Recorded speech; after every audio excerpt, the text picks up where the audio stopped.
You already know your salary, but do you actually know what it buys you in today's housing market? Because the number is probably going to shock you. Here is the reality. Most people think home affordability is simple. Make more money, buy a bigger house. But in 2026, that logic is completely broken. At today's mortgage rates, every extra $10,000 in salary only adds about $32,000 of buying power. That is it. And by the end of this video, you are going to understand exactly why and exactly where every salary level lands in the real housing market right now. We are going to walk through 14 salary levels, from $40,000 a year all the way up to $400,000. And I promise you, even the high earners are going to be surprised. I have been deep in the data on this, using real 2026 mortgage rates, real taxes, real insurance, and real PMI numbers. Not the oversimplified math you see on TikTok, the actual math. Let me start with something most people get wrong before we even look at a single salary. Your salary does not buy a house. Your monthly payment buys a house. That one sentence changes everything. Because when you get a mortgage, you are not just paying back what you borrowed, you are paying principal, interest, property taxes, homeowners insurance, and if you put less than 20% down, private mortgage insurance on top of that. PMI alone can run anywhere from 0.46 to 1.5% of the loan amount every year. That is a real number that eats into your budget every single month.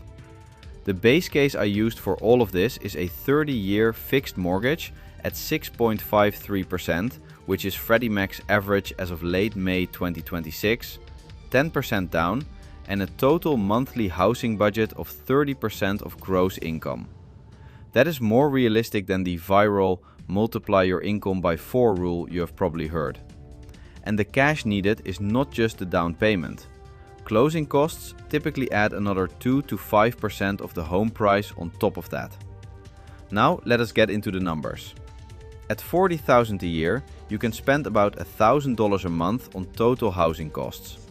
That buys roughly a $130,000 home. And here's the part that stings. Even on a home that cheap, a big chunk of that $1,000 is not going to the mortgage. It is going to taxes, insurance, and PMI. At $40,000, the problem is not discipline. The math simply does not reach the national market. At $50,000 a year, you get to about $162,000.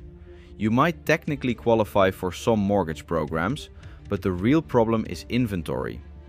Redfin found that only about 33% of US listings were affordable to the median income household in April 2026, and that is for households earning closer to $88,000, not $50,000. You can be approved and still lose every offer. But that is just the beginning of the squeeze. At $60,000 a year, you land around a $195,000 home. And this is where a new trap shows up. Zillow and Thumbtack estimated that hidden costs of home ownership, maintenance, insurance, and property taxes averaged nearly $16,000 a year for the typical homeowner.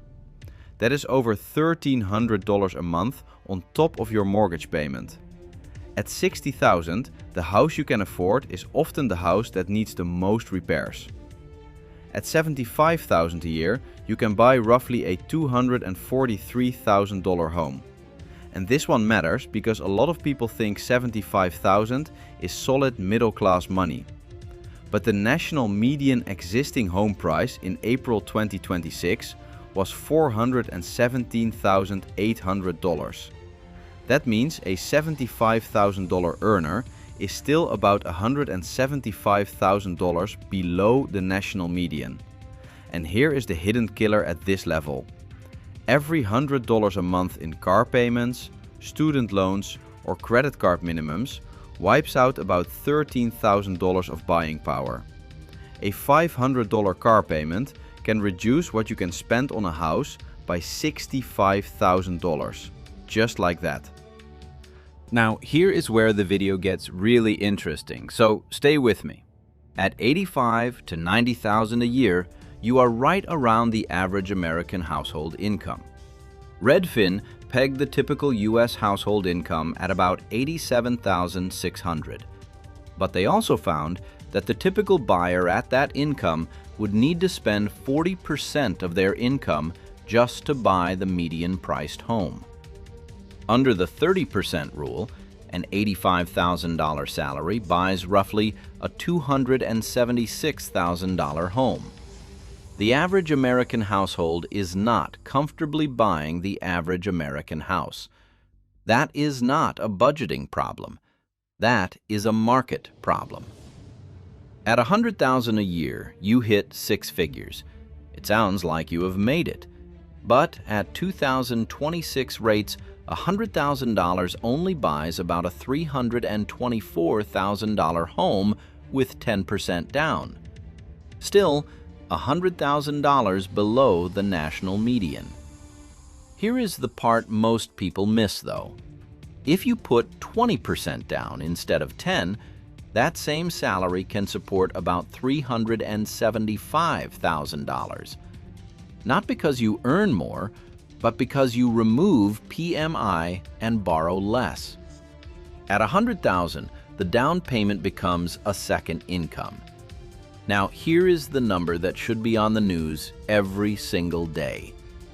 Redfin estimated that Americans needed $116,780 a year to afford the typical U.S. home in April 2026, assuming no more than 30% of income goes to housing. That salary is not rich. That is the new national entry ticket for an average home. And under my 10% down model, that salary buys about a $379,000 home, still below the national median. The new American starter salary is not $60,000. It is closer to $117,000. If you are finding this useful, drop a comment with your salary range. No exact numbers needed, just the tier you are in. It genuinely helps the channel, and I read every single one. At $125,000, you finally approach the national median at around $405,000. But if you live in a high property tax state, that same income can buy noticeably less. Two buyers with identical salaries can live in completely different housing realities just because of their zip code. At $150,000, you clear the national median with some room, about $486,000. But the room disappears fast if you have childcare, car debt, student loans, or HOA fees. Fannie Mae allows total debt-to-income ratios up to 45% in many cases and up to 50% under certain conditions. Lenders may approve you, your cash flow might not. At $150,000, you can buy the average house, but only if your other debts do not buy it first. At $175,000, you get to about $568,000. Real flexibility in the Midwest, parts of the South, smaller metros. But lifestyle inflation is the silent enemy here. 2 cars, childcare, retirement contributions, higher taxes. The lender says yes. The monthly budget sometimes says something different. At $175,000, you are rich in one zip code and average in another. At $200,000, you land around $649,000, strong nationally, but in San Francisco, in April 2026, Redfin estimated buyers needed nearly $444,000 in annual income to afford the median local home. $200,000 is high income. In some cities, it is still not enough to buy the middle. At $250,000, you reach about $811,000. And this is where loan limits start to matter. The 2026 conforming loan limit is $832,750 in most areas. Cross that line and you enter jumbo territory, where underwriting gets stricter and lenders want bigger cash reserves. At $250,000, the bank may love your income, but it still wants your cash. You could easily need over $100,000 just to close. At $300,000, you approach $1 million home, roughly $973,000. But at this level, insurance, taxes, maintenance, and repairs scale up fast. A roof, an HVAC system, a property tax reassessment. $1 million home no longer requires a millionaire. But it does require a very high monthly tolerance. At $400,000, you finally have real power in most expensive metros, about $1.3 million. But even here, San Francisco still requires closer to $444,000 in annual income. At $400,000, you finally look rich to the housing market, unless you live where everyone else is rich too. So what is the actual takeaway from all of this? The American housing market no longer rewards income alone. It rewards income, low debt, high cash savings, geography, timing, and interest rates. And that last one is brutal. At $100,000 in salary, dropping the mortgage rate by just 1% adds about $26,000 in buying power. One rate hike takes almost the same amount away. A single percentage point in mortgage rates can behave like a major salary change. The number that should stick with you is this. The median American household income is around $88,000.